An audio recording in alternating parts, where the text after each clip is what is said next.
Hello viewers, welcome to my YouTube channel quick English and Bengali. তো আজকের ভিডিওতে আমি তোমাদের সাথে শেয়ার করব রায়ান মার্টিন কোশ্চেন ব্যাংকের 2022 সালের মাধ্যমিক পরীক্ষার্থীদের জন্য জয়নিং এর পার্ট 7। তো রায়ান মার্টিন কোশ্চেন ব্যাংক থেকে আমি এখানে জয়নিংগুলো নিয়েছি, আর এরপরে কিন্তু আর কোনো জয়নিং বাকি নেই। সমস্ত জয়নিং কিন্তু আজকে এই ভিডিওতে আমি শেয়ার করে দেবো, যে কটা বাকি ছিল। তো এর আগে 6টা ভিডিও যারা এখন অব্দি দেখোনি অবশ্যই করে চেক করে নিও, এই ভিডিও ডিসক্রিপশন বক্সে তোমরা লিঙ্ক পেয়ে যাবে। তো এখানে প্রথমটা কি আছে দেখো, it was Christmas we went for travelling. এটা ছিল Christmas we went for travelling. এটাকে কি বলেছে? সিম্পল সেন্টেন্সে জয়েন করতে। তাহলে এটাকে দুভাবে করতে পারো। একটা, ইট ওয়াজ বিইং ক্রিসমাস মানে ক্রিসমাস হওয়ায় উই ওয়েন্ট ফর ট্রাভেলিং, আমরা ঘুরতে বেরোলাম বা বেড়াতে বেরোলাম, বা এরকম করতে পারো we went for travelling in Christmas, ক্রিসমাসে আমরা ঘুরতে বেরোলাম। তাহলে দুটোই করতে পারো, দুটোই কিন্তু সঠিক। তাহলে বিইং ক্রিসমাস দিয়ে আমি এখানে করছি। বিইং ক্রিসমাস মানে ক্রিসমাস হওয়ায়, being Christmas we went for travelling, we went for travelling. তারপর he read kids, he was 15, সে কিডস পড়েছিল। হি ওয়াজ 15, তার বয়স কত ছিল? তার বয়স ছিল 15 বছর। হি টোল্ড মি দিস, সেটা আমাকে বলেছে। এখানে 3টে সেন্টেন্স রয়েছে, কি বলেছে একসাথে জয়েন করে কমপ্লেক্স বানাতে হবে। তাহলে কমপ্লেক্স কিভাবে বানাবো? তাহলে সে আমাকে বলেছিল যে সে 15 বছর বয়সে কিডস পড়েছিল, মানে জন কিডসের যে পোয়েমগুলো রয়েছে সেগুলো ও পড়েছিল। তাহলে he told me that at the age of 15, এরকম লিখবো, অ্যাট দ্য এজ অফ 15, 15 বছর বয়সে, কমা হি রিড কিডস, সে কিডস পড়েছিল। 15 বছর সে আমাকে বলেছিল যে 15 বছর বয়সে সে কিডস পড়েছিল। তাহলে এটা কমপ্লেক্স সেন্টেন্সে জয়েনিং হয়ে গেল দ্যাট দিয়ে। তারপর এটা where do you live please tell me, nominal clause অর্থাৎ নাউন ক্লজ দিয়ে এটা জয়েন করতে হবে। এখানে দেখো ওয়্যার অলরেডি বসে রয়েছে, তাহলে please tell me where do you live. তাহলে প্লিজ টেল মি, তাহলে দয়া করে আমাকে বলো তুমি কোথায় বাস করো। তাহলে where do you live, full stop. তারপর এটা the sun rises in the east, everyone knows it, এটা কি বলেছে? নাউন ক্লজ ব্যবহার করে জয়েন করতে। তাহলে সূর্য কোন দিকে ওঠে? পূর্ব দিকে ওঠে, সবাই এটা জানে। তাহলে সবাই এটা জানে যে, তাহলে এভরিওয়ান নোজ ইট, এভরিওয়ান রয়েছে প্রত্যেকে জানে। তাহলে এভরিওয়ান নোজ দ্যাট, সবাই কি জানে? যে সূর্য কোন দিকে ওঠে? সূর্য পূর্ব দিকে ওঠে। That the sun rises in the east, তাহলে এটা নাউন ক্লজের জয়নিং হয়ে গেল, রাইজেস ইন দ্য ইস্ট।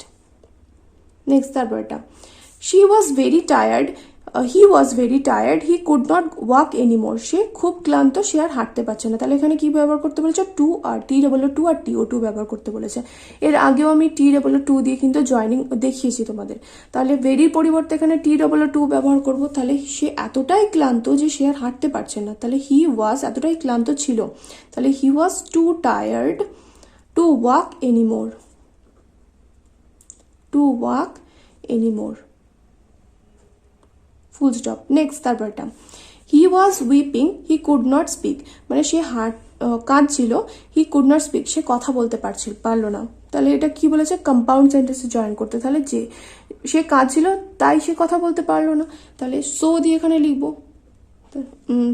যে তোমাদের বলেছিলাম যখন আমি কম্পাউন্ড সেন্টেন্স যখন শিখিয়েছিলাম, বলেছিলাম যে ফ্যান বয়েজের কথা, অর্থাৎ ফ্যান বয়েজ মানে কি? এফ ফর মানে কম্পাউন্ড সেন্টেন্সে কোন কোন কনজাংশনগুলো ব্যবহার করা হয় সেগুলো কিন্তু শিখিয়েছি অলরেডি। তাই যারা এখন অব্দি ভিডিও দেখোনি অবশ্যই এগুলো কিন্তু চেক করে নিও। তাহলে কি লিখবো? শি ওয়াজ উইপিং, যেহেতু সে কাঁদছিল, মানে শি ওয়াজ উইপিং, সে কাঁদছিল, তাই সে আর কথা বলতে পারলো না। তাহলে so she could not speak, তাহলে so she could not speak, তাই সে কথা বলতে পারলো না। নেক্সট তারপরটা দ্য ম্যান স্টার্টেড স্পিকিং, লোকটা কথা বলতে শুরু করেছিল, এভরিওয়ান ফেল সাইলেন্ট, সবাই চুপ হয়ে গেল। তাহলে সবাই চুপ হয়ে গেল তো কখন? এটা কি বলেছে? কমপ্লেক্স সেন্টেন্সে বানাতে। তাহলে সে যখন কথা বলতে শুরু করলো তখন সবাই চুপ হয়ে গেল। তাহলে everyone fell silent when the man started speaking. তাহলে এভরিওয়ান, পরের সেন্টেন্সটাকে আগে দিই, এভরিওয়ান ফেল সাইলেন্ট, সবাই চুপ হয়ে গেল, when the man started speaking, when the man started speaking, যখন লোকটা কথা বলতে শুরু করলো। তারপরটা নেক্সট বলেছে the man is my brother, he lives in Kolkata. এই লোকটা, সেই লোকটা আমার ভাই, সে কোথায় থাকে? সে কলকাতায় থাকে। এটাকে কি বলেছে? রিলেটিভ ক্লজ দিয়ে জয়েন করতে। তাহলে লোকটা যে আমার ভাই, সে কলকাতায় থাকে, তাহলে the man who is my brother comma lives in Kolkata. তাহলে কি লিখবো? The man who is my brother, who দিয়ে লিখবো, এখানে রিলেটিভ ক্লজ ব্যবহার করতে বলেছে। তাহলে who is my brother, relative clause মানে কি? অ্যাডজেক্টিভ ক্লজ কিন্তু। Who is my brother comma lives in Kolkata, lives in Kolkata হলো। তারপরটা দেখো 9 নম্বরটা। নেক্সট রয়েছে she will come here, it is sure. এর বলেছে ইউজ অ্যাডভার্বিয়াল, অর্থাৎ এখানে অ্যাডভার্ব ব্যবহার করে জয়েন করতে হবে। তাহলে এটা নিশ্চিত যে সে এখানে আসবে, তাহলে শিওরলি মানে নিশ্চিতভাবে সে আসবে, তাহলে surely, surely comma she will come here. এরকমও করতে পারো, আবার কি লিখবে? He will come here surely, বা she will come, she will surely come here, এরকমও লিখতে পারো। ঠিক আছে, she will surely, she will come here, নিশ্চিতভাবে সে এখানে আসবে। তারপরটা we need to pack something, I told that. এ তো এখানে বলেছে নমিনাল ক্লজ, অর্থাৎ নাউন ক্লজ এখানে ব্যবহার করতে হবে। We need to pack something, I told that. তাহলে এখানে রয়েছেই তো করা, আই টোল্ড দ্যাট। তাহলে আই টোল্ড দ্যাটটাকে আগে লিখবো। তাহলে I told that we need to pack something. তাহলে প্যাক সামথিং হয়ে গেল।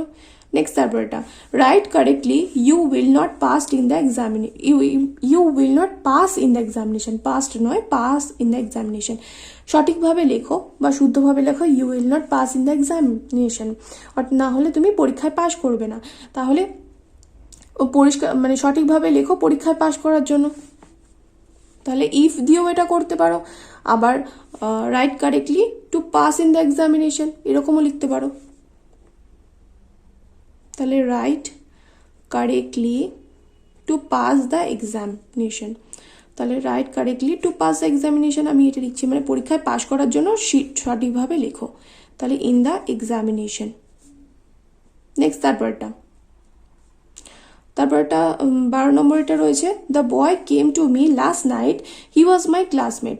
ছেলেটা যে আমার সাথে কত রাতে দেখা, লাস্ট মানে হচ্ছে কত সন্ধ্যায় দেখা করতে এসেছিল, সে আমার ক্লাসমেট, সে আমার সহপাঠী। তো এটা কি বলেছে? রিলেটিভ ক্লজ দিয়ে জয়েন করতে। রিলেটিভ ক্লজ মানে কি? এর আগেই বললাম অ্যাডজেক্টিভ ক্লজ। তাহলে ছেলেটা যে আমার সাথে গত সন্ধ্যায় দেখা করতে এসেছিল সে ছিল আমার ক্লাসমেট, তাহলে এখানে হু দিয়ে জয়েন করব। তাহলে the boy who came to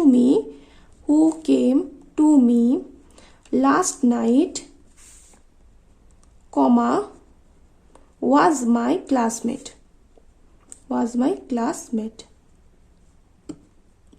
তারপর একটা বলেছে Gandhiji is a great leader, he is known as father of nation. Gandhiji একজন মহান নেতা, তাকে কি তিনি কি নামে পরিচিত? জাতির জনক নামে পরিচিত, father of nation.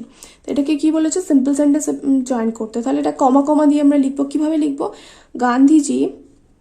Gandhiji comma a great leader comma, simple সেন্টেন্সে কি হয়? একটাই মাত্র মেইন ভার্ব থাকতে পারবে, তার জন্য এখানে এটাকে উঠিয়ে দেবো, কমা দিয়ে লিখবো ইজ নোন। ব্যাস, এই যে পরের সেন্টেন্সের মেইন ভার্বটাকে আমরা ইউজ করে নিচ্ছি, তাহলে is known as the father of nation. অর্থাৎ একটাই মাত্র ফাইনাইট ভার্ব কিন্তু সিম্পল সেন্টেন্সে থাকবে, অ্যাজ ফাদার অফ নেশন। গান্ধীজিকে কি বলা হয়? জাতির জনক বলা হয়। তারপর তাহলে I have some oranges I can give to the poor girl.